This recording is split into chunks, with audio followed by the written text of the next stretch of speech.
biggest companies anywhere in the world that are located in our country, and they would take hundreds of thousands of people and train them. And I think you got up to almost 15 million people, right? 15 million. She started off with a goal of 500,000. She wanted to get 500,000, and she is now on almost 15 million people.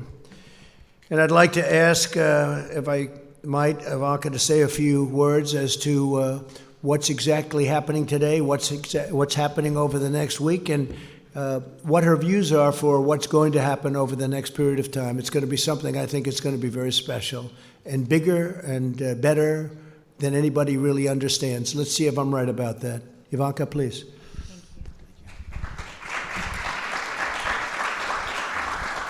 Well, thank you, everyone, and thank you, Mr. President, for convening this incredible group of entrepreneurs and small business owners who very much represent the soul and the spirit, the grit and the tenacity of America's small business owners across the nation. So we're grateful to each and every one of you for joining us here today, and very excited to hear your stories and hear specifically about how you're going through this challenge and how through the Payment Protection Program and through the PPP, you are able to keep your workforce employed. It's about your businesses thriving and growing within your communities. It's about your workforce, who each of you cares very dearly about. And I'd like to make a special call out of thanks to Secretary Mnuchin for his tireless work on this front.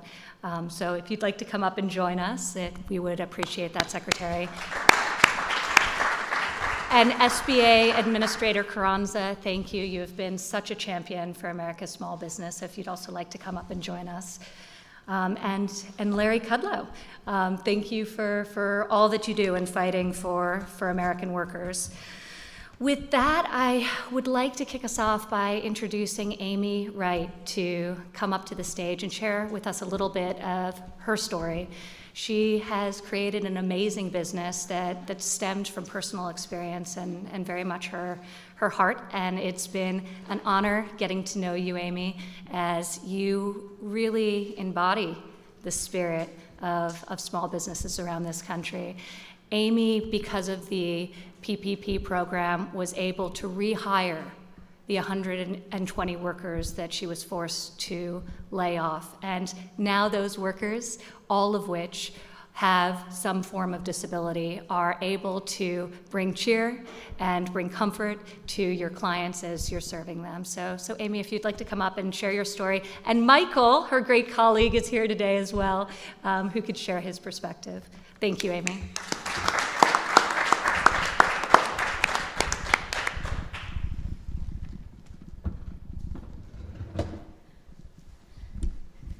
Thank you, Ivanka, Mr. President. I'm so honored to be joined by my employee, Michael, who you will hear from in just a moment. Biddy and Beau's Coffee is more than a coffee shop. It's a human rights movement. We employ 120 people with intellectual and developmental disabilities, and for most of them, it's their first paying job, which made the decision for us to temporarily close all 5 of our shops especially difficult. But thanks to the Paycheck Protection Program and the incredible team at Live Oak Bank, all 120 of our employees are back on the payroll today and working from home, writing handwritten notes that we include with each online order we ship.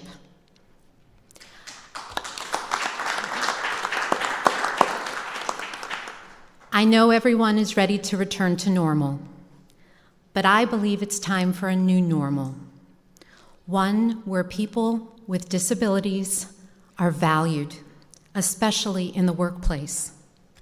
As a recipient of the PPP loan, we will continue to take up the charge and help everyone, especially people with disabilities, pursue the American dream. And Michael, would you like to say? Sure. I just hope this thing isn't too big for me. So to you, President Trump and Ivanka, thanks a lot for inviting us. Thank you, Mr. President, for having us. I love my job, and I am excited about going back to work. At Bean Bows, we like to use the phrase called not broken. That means me and all my amazing coworkers are not broken, and we have lots to offer. I know the great country of the United States isn't broken either. So on behalf of myself, Megan, and Amy, and all the employees of Bean Bows, thank you for inviting us over. Very much, Michael. You guys are our family. Love you guys.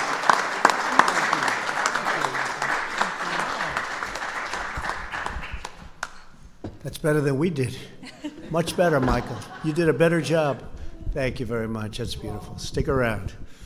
You get to hear the press ask some questions, and they'll probably be a little bit nicer if you're in the audience, right, Amy?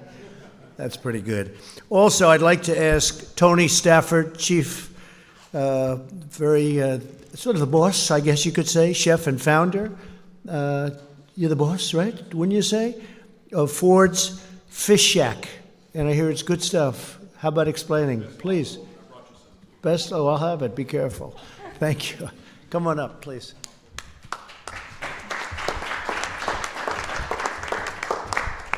Thank you. I'm here representing, well, thank you, first of all, for inviting Mark, my great employee, with us. We're here representing the restaurant industry, which has been really hurt hard by this with the closures and things like that, so I'll keep it brief. I'd first like to thank the President and the Vice President for leading us through that pandemic. It has devastated our restaurants. Over the last 6 weeks, my 3 restaurants have been devastated. Dining room closures, had to furlough over 100 people. That was an incredible hard phone call to make about 6 weeks ago and tell the employees I've never had to lay off a single employee that I just don't have a space for you. We just don't have, the restaurants are closed, and it was just extremely hard, and it was very emotional, and it was one of the hardest choices I ever had to make. So it was tough, but I promised every employee we would do our best to bring them back, and we would fight every day, tooth and nail, to get them back into the restaurants and be successful like we were the 10 years before all this terrible stuff happened. And now with the help of the PPP loan and the success of the PPP loan that we were able to get, I'm going to be able to keep that promise and bring every one of those employees back. So thank you, Secretary Magincha. Thank you. And it's been awesome to be able to tell them that we're going to weather this storm, and we're going to get through this, and we're going to be stronger and more agile once this is over. The one thing that you can see with the restaurants, we're surviving out there. We're doing things that we didn't do before with carryout and curbside and delivery and all those meal plans. Those things are awesome to see my fellow industry leaders out there doing in the restaurant industry. So I commend every one of those restaurants that's fighting to survive out there. And so thank you all for that. We will get through this. We will welcome our guests back, and once our state opens up, we'll welcome them back and thank them for their support through all this. I have amazing stories of guests coming into our restaurant the day after the closures to just give us tips, give us cash to give to our employees we had to furlough. So those great stories, that will not be forgotten from any of our guests. So thank you for that. And I look forward to the one day when all restaurants and all small businesses can reopen and be as successful as they were before. So thank you very much. Mark? Fantastic. Thank you. So my name is Mark Underwood. I am an employee of Ford's Fish Shack, so I am a living example of what your plan has done. I'm a husband, father of 5. My mother lives with me. And just listening to Tony talk about that day when the layoffs happened, it's a little emotional. But with the PPP, it has now given life to my family. It has injected hope in our business, and it's allowing us to fight the fight. So I appreciate it from everybody on your team to help us get through this issue that we're going through. So thank you very much. Help you. Thank you. Is he a great chef or a good chef? He's a great chef.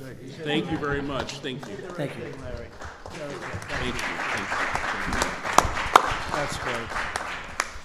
That's a great story. Your mother lives with you, 5 children. That's a great story. So that was a rough day, right? Wasn't it? Huh? Never happened to you before, probably. Yeah, happened to a lot of people. It never happened before. So, but we're bringing it all back. There have been a couple of places that have opened, and I don't know if you saw this, Tony. They have some restaurants, and they have lines that are very long to get in. People want to be back. They want to come back. We're going to bring a country back. They want to get to work. And I know you were in that category very much, so it's great. Thank you, fellas, very much. Jackie Crick, CEO and founder of ECU Communications. Jackie, please.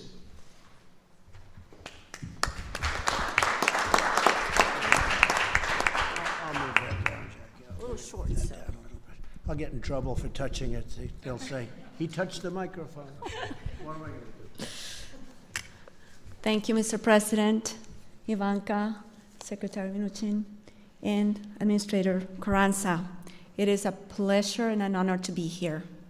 My name is Jackie Crick. I'm originally from Bogota, Colombia, in South America.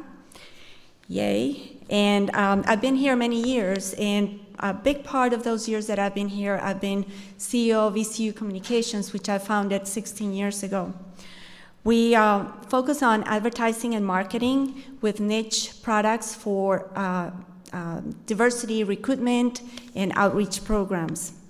But more than anything, we're a woman-owned small business, minority-owned 100%. So just like many of the stories that I've heard before me, and I'm sure the ones that are coming, we are concerned about the future.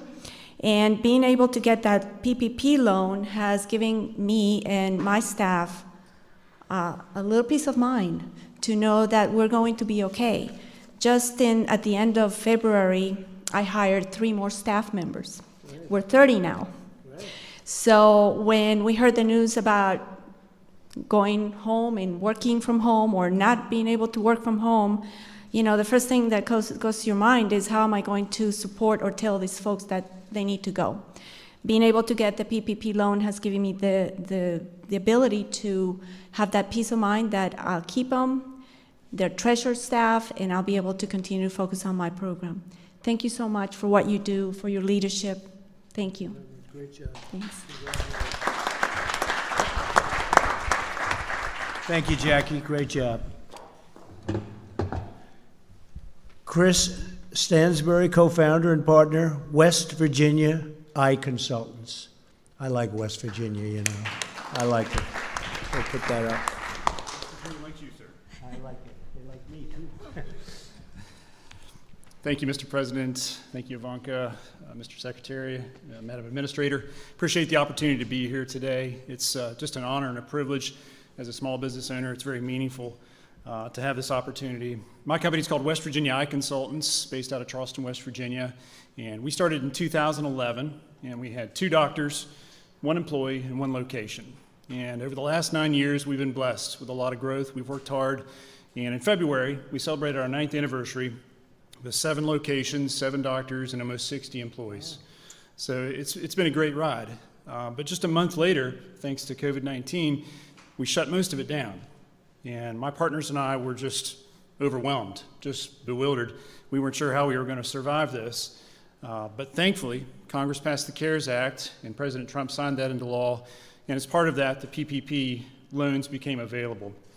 And my partners and I applied for PPP loan through the SBA, and we were so gracious and so thankful to receive that, because it's been a lifeline for us. As soon as we received those funds, we were able to start paying our utilities, our rent, and start bringing some of those employees back that we need to get staged to begin to reopen the economy. And so we're just so grateful for President Trump's leadership and Congress for working with him to get us through this crisis. So thank you so much, sir. We appreciate all your help. Thank you.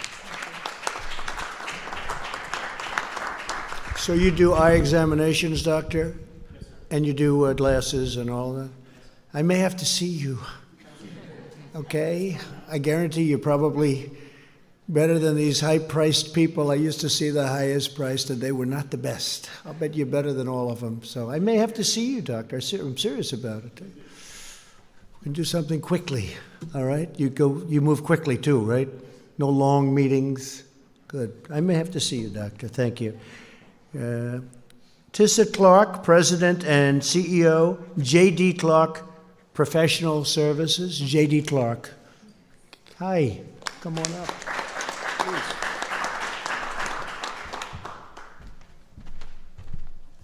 Thank you, Mr. President, Ivanka, Mr. Secretary, and Madam Administrator. I am Tissa Clark, President and CEO of J.D. Clark Professional Services. I am a general contractor and property maintenance manager for the affordable housing, hospitality, as well as our government agencies, particularly our nonprofits. Most of my employees are the underserved, underemployed, or unemployed. And having the opportunity to be able to apply for a program such as the Paycheck Protection Program allowed me to keep those individuals employed. As a small business owner, my company is based out of Prince George's County, Maryland, and I've been in business for 12 years. And as a small business owner, we never want to fire or lay off, and even to the extent of ourselves not receiving a paycheck. And so I forgoed my paycheck until I could get funds. And so now with the funding that we received via M&T Bank on last Monday, it has allowed us to continue to pay our staff and for even myself as the business owner to once again take a paycheck. So this program is phenomenal for our small businesses. Also, as a side note, Madam Administrator, I did also apply for the Economic Injury Disaster Loan, and I did receive my advance on Tuesday of last week. So these programs are very critical for the small business community, but I do believe that we as small business are strong and we are resilient and we will bounce back. Thank you. Have you ever thought about running for office? You could do it very easily. Huh? You are something. That's a very good job. Thank you very much. Luke Bernstein, Executive Vice President, Chief Retail Officer, and Chief Communications Officer for Orrstown Bank. Come on up, Luke.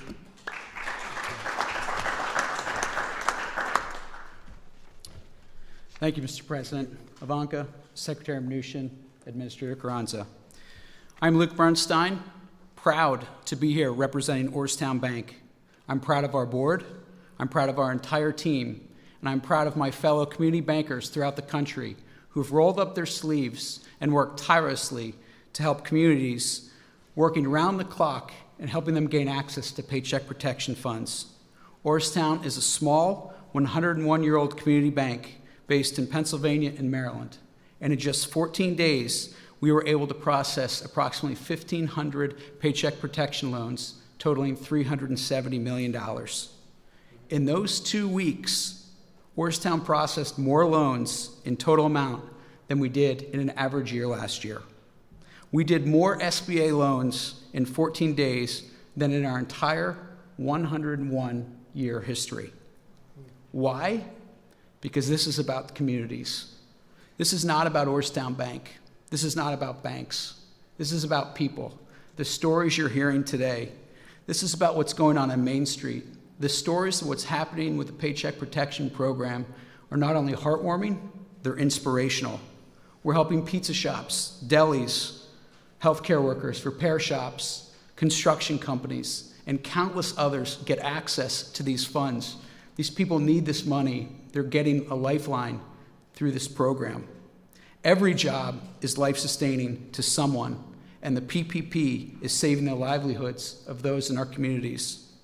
We want to thank you, Mr. President, for your leadership during this extraordinary and unprecedented time, and for partnering with community banks and Congress to help us and give us the opportunity to do what we do best, and that's serve our communities through the good times and the bad. You have unleashed the innovation of the private industry, and we are going to respond. We also want to thank Secretary Mnuchin and Administrator Carranza and Congress for supporting this program and giving the opportunity to community banks around the country to join together and help those in need. With this program, we can do that. Thank you, Mr. President. Thank you. Thank you very much, Luke. That's a beautiful job. Brandon Hudson, President, Ed and Jim's Body Shop. I know what that means. I'll bet you fix beautiful cars. You make them beautiful, right? I'll bet you do. Please come up. Thank you, Mr. President, and Ivanka, Secretary. And instead of celebrating on our anniversary on April 1st of being in business, we began furloughing employees. So I would like to take the opportunity to thank President Trump for quickly signing the PPP into action. Because of this program, Ed and Jim's is able to rehire all of our furloughed employees and provide them with a paycheck starting this week. This program has given our small business the funds needed to operate and maintain through this crisis. With everything we've gone through, I can't extend our thank you enough to President Trump for everything he's done for small businesses like us in the automotive industry at a time where our business really depends on people leaving their house and driving. So, Mr. President, thank you very much for what you've done for us in the industry. Thank you. Thank you. And what do you do with cars? Explain. Maybe. Our businesses, we repair cars. We're a collision repair shop, Parkville, Maryland. So we work with a lot of insurance companies. We have walk-in customers. So if you get into an accident, unfortunately, we're here to help you out. Can you generally fix, like when there's a problem with a car, can you generally fix it without sending for new Yeah. pieces? Or do you generally have to put new pieces on if it's a big It collision? depends. With a big collision, we're mostly probably replacing some stuff, but we can repair a lot of things. So, we've been fortunate enough that we are able to repair a lot of things, but, with the demand for manufacturers to move to producing other things such as PPE and things like that, we're a little nervous about what that means for the future for us right now. But, we know Well, now you'll it's do the gonna right, be great. you'll do the right thing for us. After today, you'll have a lot of customers. We appreciate you, sir. Fantastic. Thank you. Thank you very much. Thank you, Brandon. Thank you, Brandon. Ali Mills, Executive Vice President, Plum Contracting, Inc.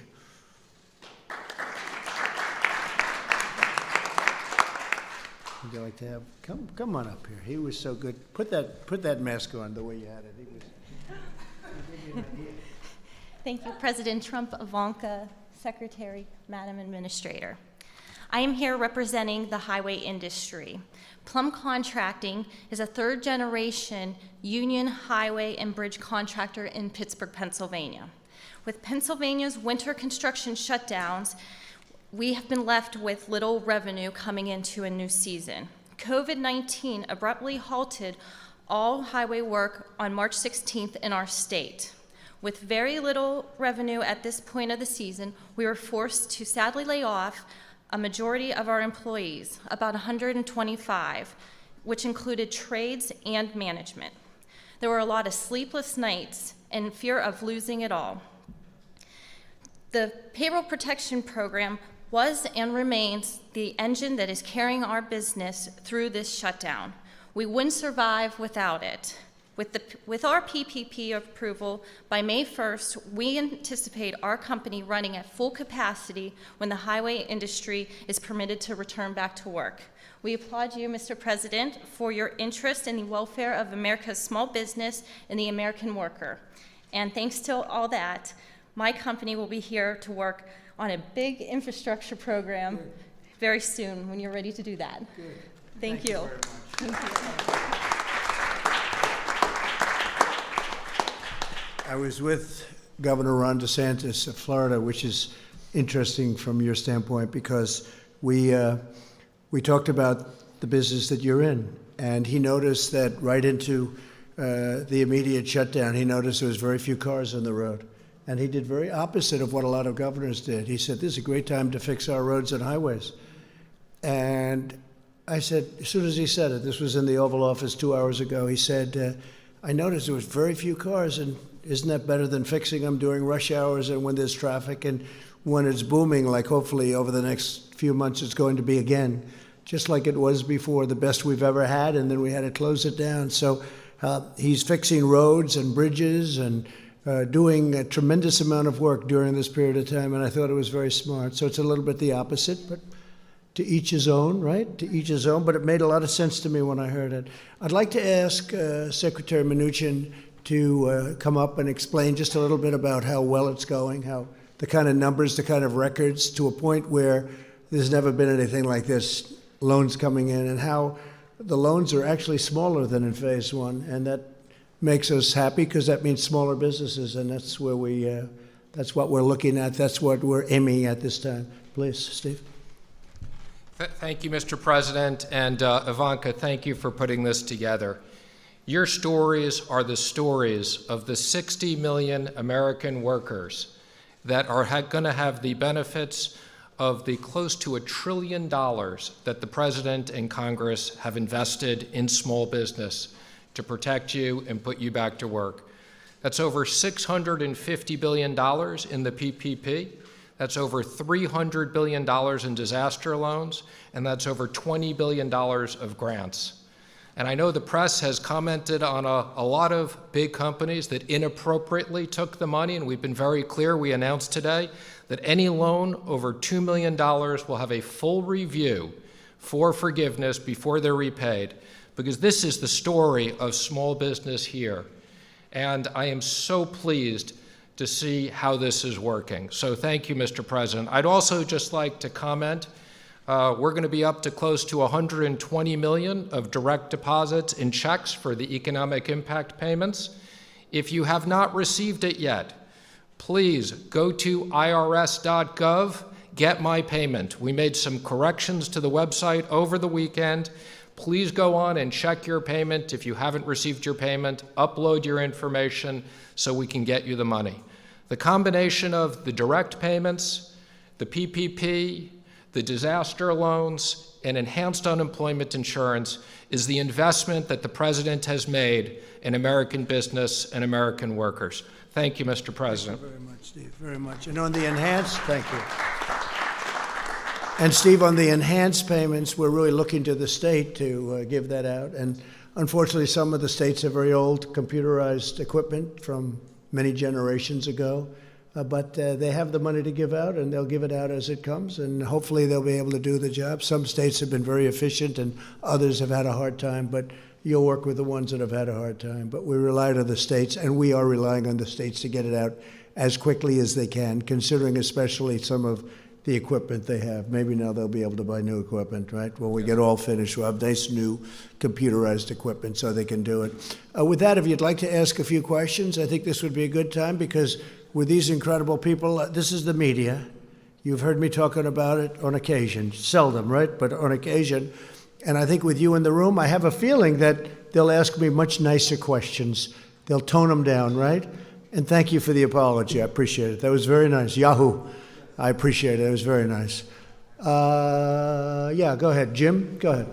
Yes, Mr. President. Today, the U.S. hit a grim milestone of 1 million cases of the coronavirus. Back in late February, you predicted that the number of cases would go down to 0. How did we get from your prediction of 0 to 1 million? Well, it will go down to 0 ultimately. And you have to understand, when it comes to cases, we do much more testing than anybody else. So we could go to some of these other countries, you know, as an example, China. If you test, you're going to show many more cases. So we're doing more testing than any other country in the world by far, which we just discussed over in the Oval Office.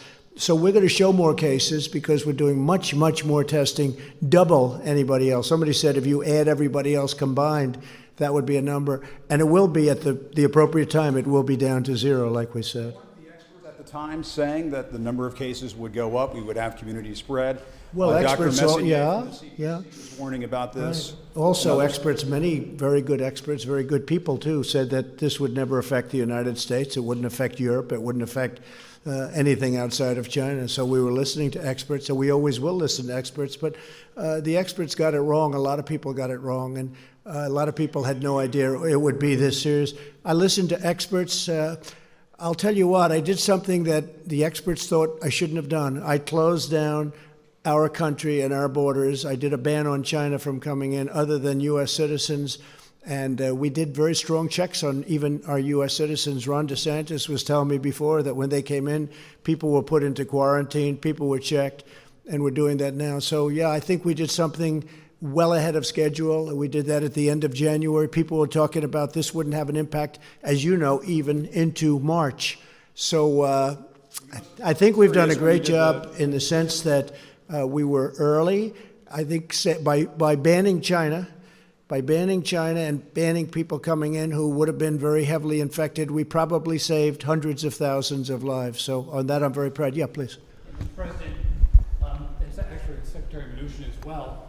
What about the idea of another round of stimulus payments to American taxpayers directly? Democrats, of course, up on the Hill are talking about the idea of guaranteed income, which obviously could go on for months and months and months.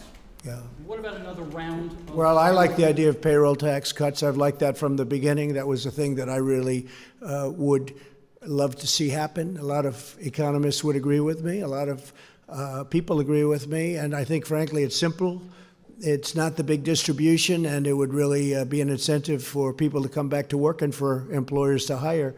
The double tax on the company and also on the person. That's what I like, and something like that could happen. Also, I think you have to look, because a lot of people are talking, I assume your next question would be about states.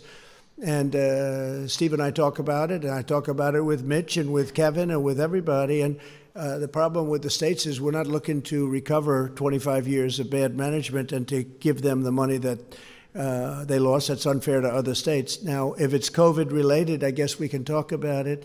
But we'd want certain things also, including sanctuary city adjustments, because we have so many people in sanctuary cities, which I don't even think are popular, even by radical left folks, because what's happening is people are being protected that shouldn't be protected, and a lot of bad things are happening with sanctuary cities. But that's just standing up here answering this question. That's one of the things I think about.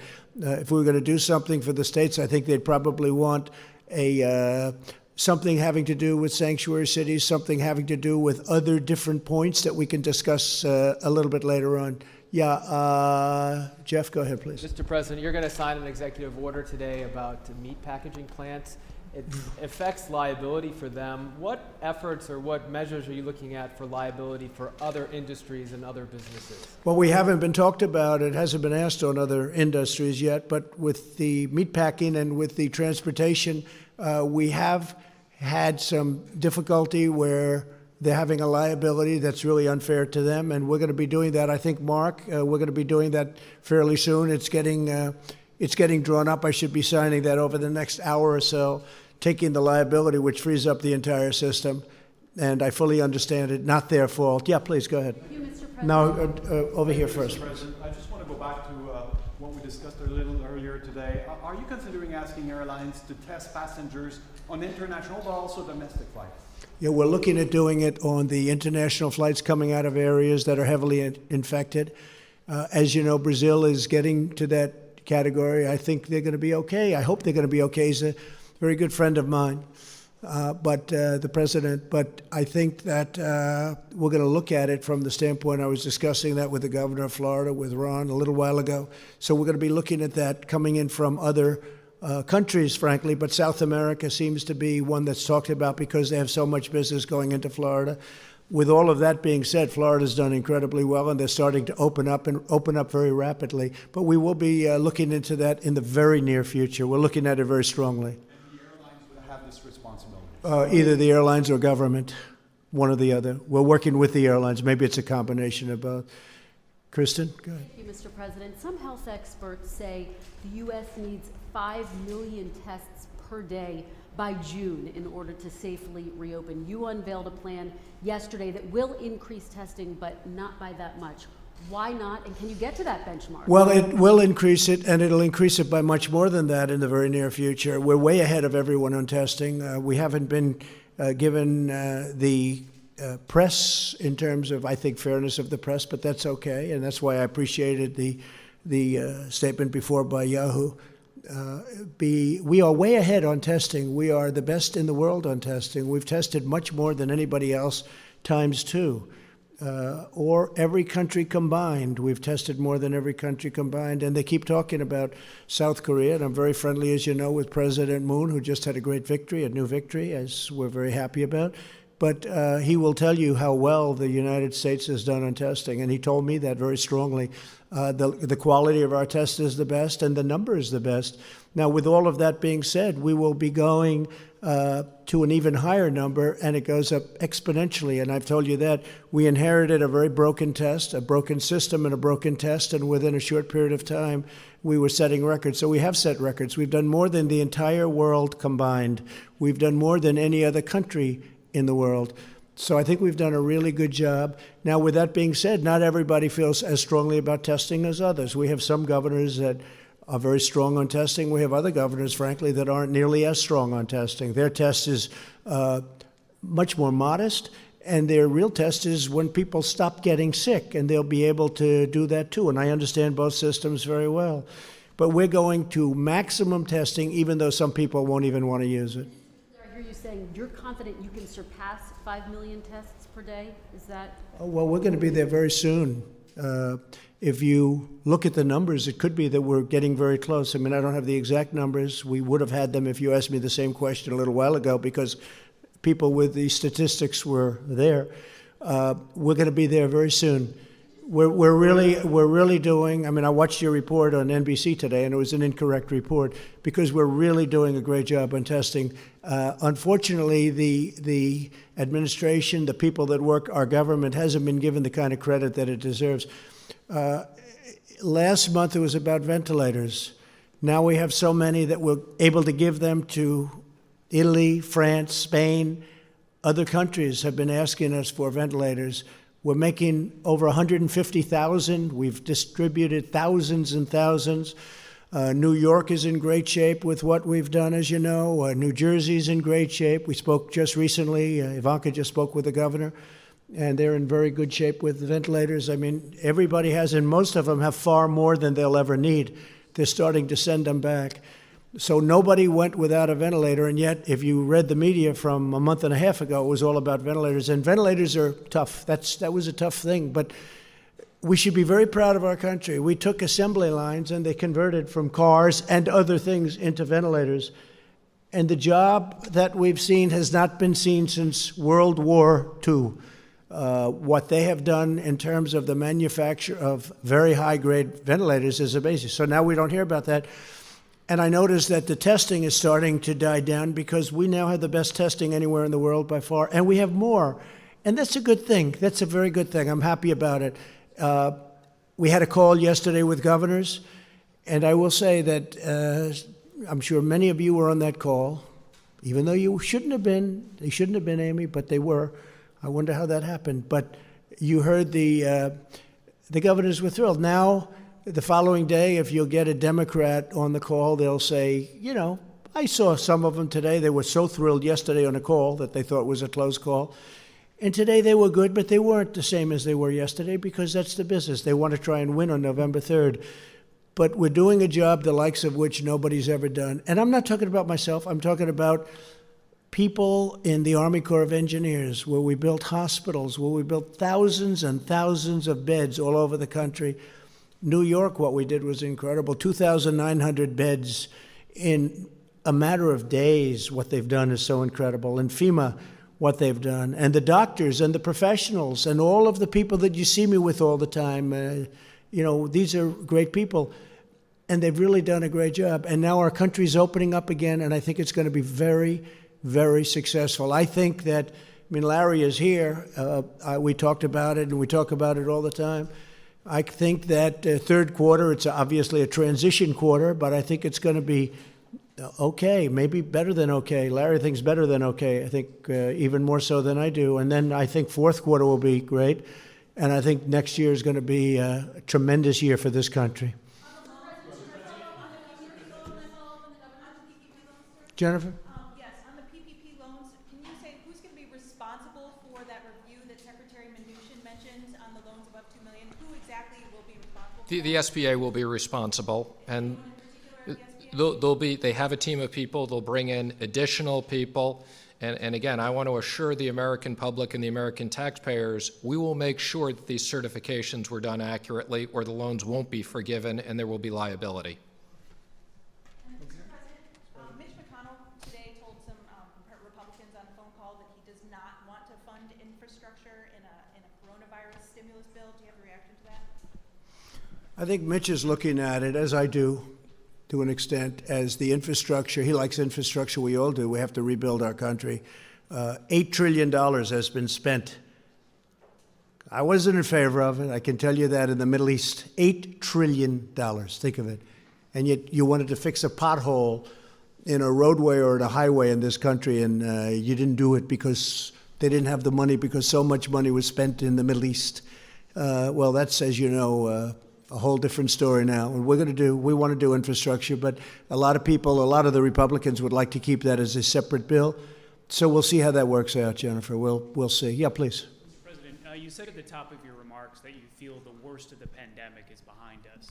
But without a treatment, without a vaccine, and states now reopening, How can you be so sure? Well, I think that, like other things, hopefully we're going to come up with a vaccine. You never know about a vaccine, but tremendous progress has been made. Johnson & Johnson and Oxford and lots of good things. You've been hearing the same things as I do. Tremendous progress has been made, we think, on a vaccine. You always have to say think, and then you have to test it, and that takes a period of time. But a lot of movement and a lot of progress has been made on a vaccine. But I think what happens is it's going to go away. This is going to go away. And whether it comes back in a modified form in the fall, we'll be able to handle it. We'll be able to put out spurts, and we're very prepared to handle it. We've learned a lot. We've learned a lot about it, the invisible enemy. It's a bad enemy. It's a very tough enemy, but we've learned a lot.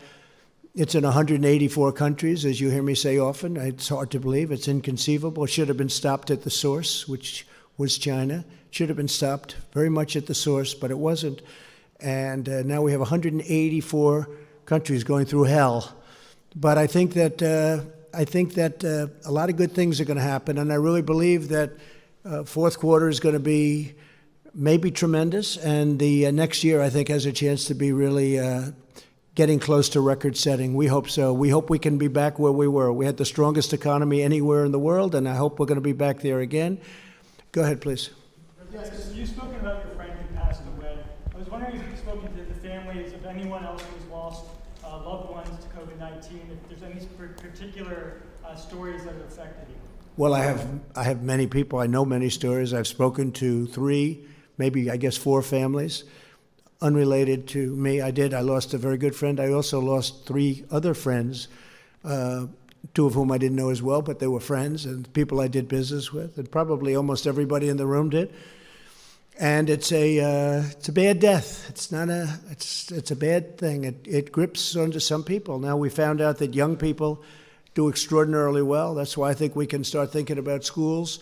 But of course, we're ending the school season, so it wouldn't be probably you wouldn't be back for too long. I noticed where Purdue University, a great school in a great state, wants to open and have students come in. I think that's correct.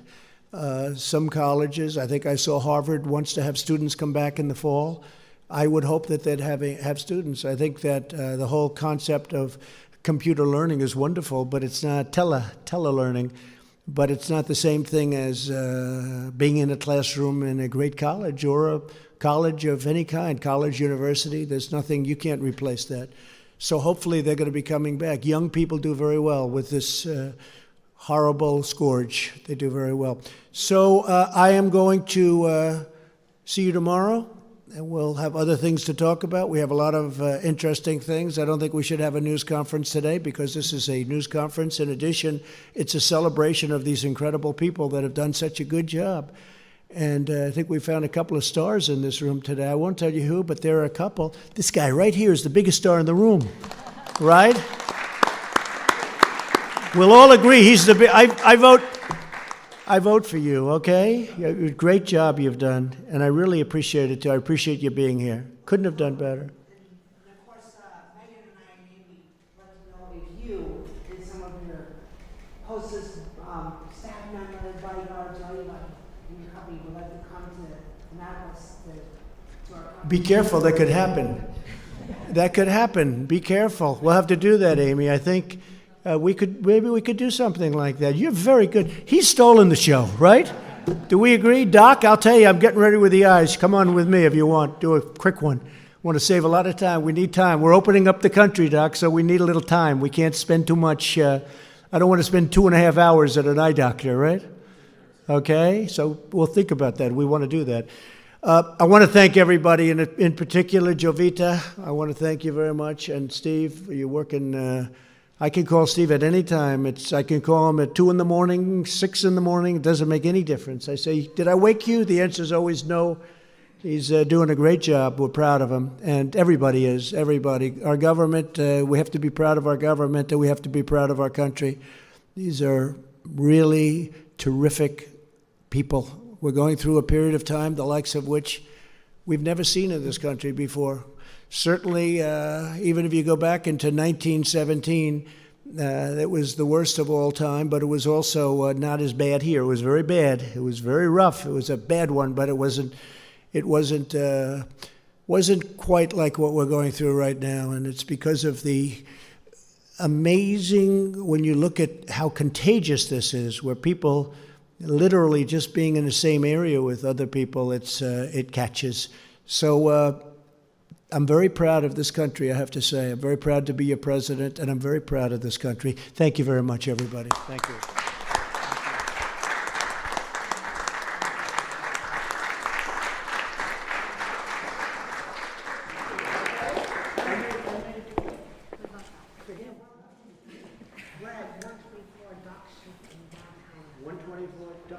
Dock Street in the town. Okay, get it ready.